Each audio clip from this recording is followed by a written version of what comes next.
One of the first things I do every year is look at what anime games are coming out in the future. And every year, I'm surprised by how many games I'm actually looking forward to. This year, I've got a total of 19 games coming out soon, plus 9 games that have already come out but are still getting updates and DLC. So that is a total of 28 games we're gonna cover today. And we're gonna start with the unconfirmed games. These are games that might come out in 2024, or they might not. They don't have a solid release date yet. Heck, they don't even have a solid release year. But we know they're real, and we hope they'll be coming out soon. Starting with a big one, Dragon Ball Sparking Zero, a new entry in the Tenkaichi series so many years after Tenkaichi 3.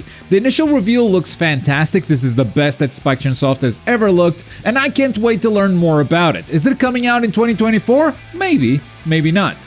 I say give them time to cook. From the creator of Dragon Ball, Akira Toriyama, comes Sandland, which out of all the games on this list, I'd say this one is definitely coming out in 2024. I've had the pleasure of playing it and I liked it quite a bit. It's not really an open world, but like a big sandbox with a lot of vehicles and some cool set pieces. And there are a couple more promising games on the horizon, for instance, a new Bleach game. But before we talk about it, here's how you could upgrade your own life in 2024 with today's sponsor, Ridge. Think about how much phones have evolved in the past 20 years. We've all upgraded a few times at the very least. So why are we still using the same old types of wallets? The Ridge wallet is not only more convenient, the design is modern and sleek. It holds up to 12 cards plus room for cash while remaining as slim as possible. And it comes in more than 30 colors and styles, including forged carbon, burnt titanium, full grain leather, and many more. It's designed with RFID blocking materials that protect you from digital pickpocketers and comes with an optional AirTag attachment so you never have to lose your wallet again, or an optional coin tray where you can put coins or other small objects too, while the wallet remains as slim as possible. And then Ridge took a step further beyond the scope of a wallet and made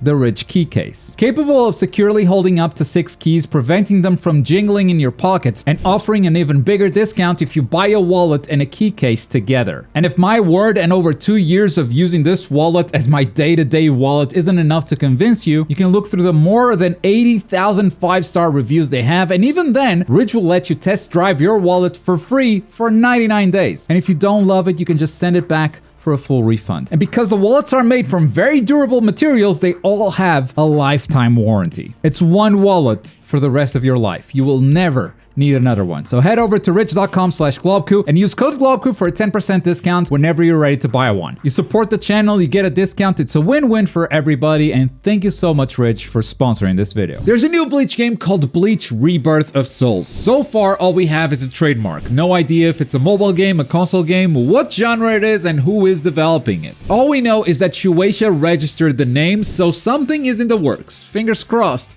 that it's something good. But kind of officially announced is a new Hunter x Hunter fighting game, developed by Aiding of Marvel vs. Capcom fame, and of course, the Clash of Ninja series, had to mention that one too. Details are scarce right now, but we're definitely staying tuned until we know more. And speaking of fighting games, Project L is also coming out sometime in the future. This is of course the League of Legends fighting game that I'll keep calling an anime game until I can cover it officially on the channel. Still no release on this one either, so we keep praying for one soon. And from here we get a bit into the gacha territory, but we'll stick to the good AAA stuff, like Project Mugen for instance. Open world, driving, swinging, this game looks fantastic. And the early systems showcased look like a lot of fun, but the game doesn't feel very close to release yet. Wuthering Waves, on the other hand, feels a lot closer to coming out. Another open world gacha, a bit more like Genshin Impact this time, but set in a post-apocalyptic world, and has a few key systems that make it stand out as its own thing. And it was only a matter of time before an anime IP became one of these. Seven Deadly Sins Origin will be the first big licensed IP to become a big open world gacha. And according to their Twitter, it's coming soon, 2023, so it's out. Congratulations! All jokes aside, the game still looks beautiful. We got to know it a little bit better over the course of this past year, and I still want to check it out for sure. Hitori no Shita, the Outcast, remains the best looking mobile game I have ever seen. The game has a very big focus on martial arts, and the animation and sound design just give each hit so much weight. I really love the look of it. And finally, we'll talk about Honor of Kings: The World once again, because this game still looks fake. Honor of Kings is a Chinese League of Legends clone, hugely popular, and Tencent is making a big open world based on that universe.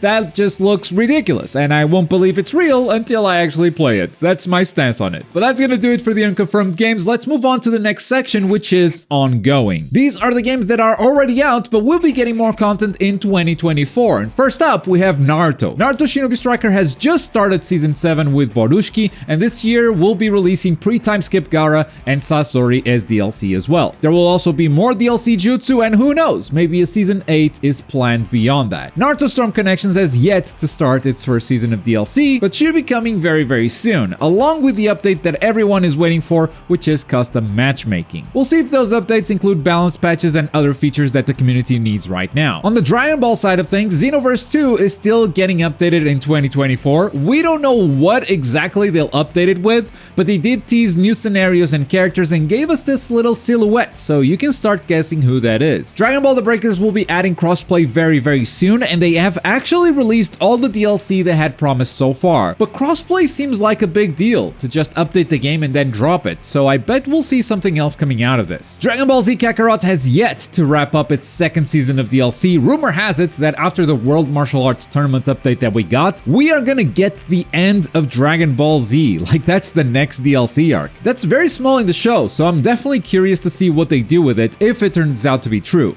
And who knows where they go from there. Finally, Dragon Ball FighterZ will have its rollback update at some point this year, I hope at the very least. After a very successful beta test on Steam, the final release just cannot be far. Granblue Fantasy vs Rising came out recently, and it has such an ambitious roadmap planned ahead, with a new DLC character almost every month. New stages, new systems, new updates. The re-release has been great so far, and they seem to want to keep that momentum going and let Granblue shine like it truly deserves. And on the gacha side of things, we got both Honkai Star Rail and Genshin Impact, which will keep doing what they've been doing so far, and give us new story updates, new events, and new characters to pull for. That's gonna do it for the ongoing games. Let's wrap up this video by talking about the confirmed games for 2024. All of these games have a solid release date, or at the very least, they have confirmed they'll be coming out in 2024. And we start with Spy Anya Operation Memories, a slice of life game based on Spy Family that still doesn't have a solid date, but has actually come out in Japan already. So I hope its Western release isn't too far off. At the end of January, we have quite a few games coming out. First up is One Punch Man World, a PC cross-mobile action game where you can play through the One Punch Man story, but it's also a gacha, so expect the usual random pulls, stamina system,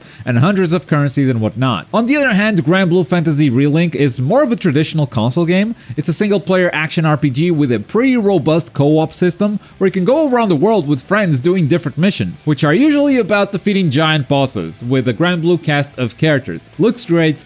I cannot wait to get my hands on it. And at around the same time, we get Jujutsu Kaisen Curse Clash. The latest arena fighter from Bandai Namco is gonna have a 2v2 focus complete with multiplayer and co-op as well. And it's gonna have 16 characters at launch. The gameplay looks a bit floaty for sure, but this being biking, I'm expecting very unique characters gameplay-wise and an immaculate netcode. Let's hope it's good. Fast forward to April and we get the next Demon Slayer game, Demon Slayer Sweep the Board. It's basically a Mario Party, but with Demon Slayer. You have a board, you launch the dice, and you move through the space and play minigames against other players. And the rest of the games on this list don't have a solid release date, it's just 2024. Starting with Solo Leveling Arise. This is another PC cross-mobile game, and yes, this is another gacha, but once again has a big action focus. These combos are flashy and stylish, there could be something here. And the same goes for Bleach Soul Resonance. We don't know much about it yet, but the gameplay shown seems promising. It also has an action focus and will most likely be a gacha too, so we'll have to wait and see if this is something worth playing. Zenless Zone Zero is the next big MiHoYo game, seems to be their big bet in 2024, all while keeping Genshin and Honkai Star Rail updated. It uses more of an urban setting rather than the big RPG fantasy, and the game has some roguelike elements to it. But at the end of the day, it's gonna be all about the gacha and the combat, which seem very decent. And to close out today's video, we have Inazuma 11 Victory Road, a game that has had a very troubled development. They started it from scratch, so it's been in the oven for ages. ages now, but it seems like 2024 will finally be the year. It's an ambitious game, there's a lot of story, there's original anime cutscenes, and the gameplay seems pretty complex with a lot of tactical implications. It might finally be time for Inazuma 11 fans to enjoy the game they've been waiting for so long. And that's gonna do it. Those are the anime games that will be coming out in 2024 so far. Let me know which games you're personally excited for this year. And don't forget about today's sponsor, Rich. Use my link down below for 10% off your purchase. And if you want to see the best that 2023 had to offer, check out my Anime Game Awards right here. Thank you so much for watching. Bye.